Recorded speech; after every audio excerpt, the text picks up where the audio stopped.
Before the story begins, don't forget to subscribe to the channel.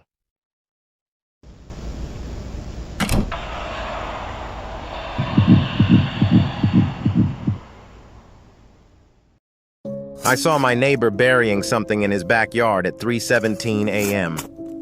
It wasn't the first time. Over the past month, I'd caught him out there 5 times, always after midnight, always digging, always alone. No lights, no flashlight, just the faint glow of the porch bulb behind him and the scrape of his shovel. His name was Mr. Connors, retired, lived alone. People said he used to be a school teacher. I never talked to him much, just nodded when we passed. He looked like the kind of man who read newspapers and got mad at weather forecasts. But that night, I watched longer than usual. From my upstairs window, lights off, barely breathing. He dragged something wrapped in a black tarp, long and heavy. He glanced around once, then kept digging. 10 minutes later, the tarp was in the hole.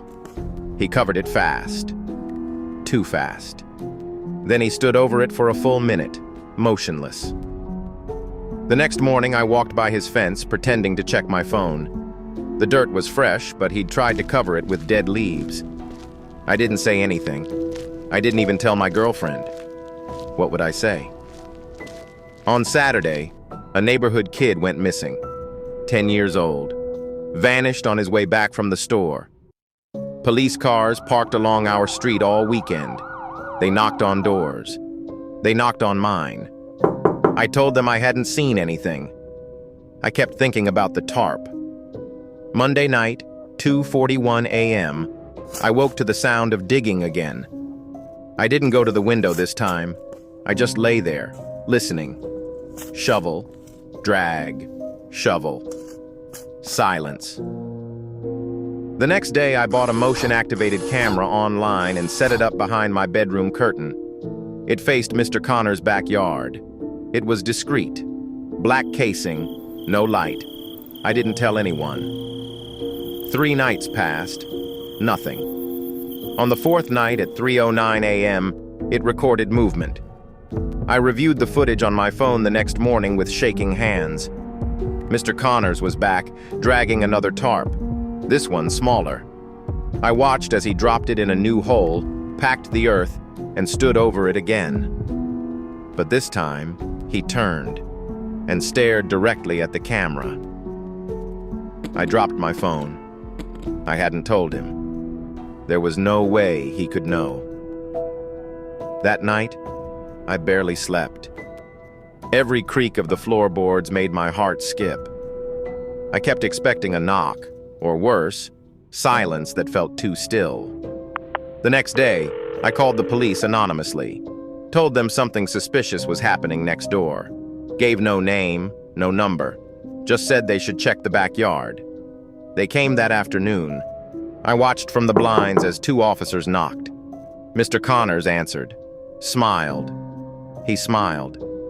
The cops talked to him for a few minutes, laughed at something, then they left.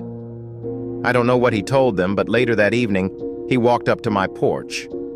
I didn't answer. He stood there for a full minute. Then he left a note wedged in the doorframe.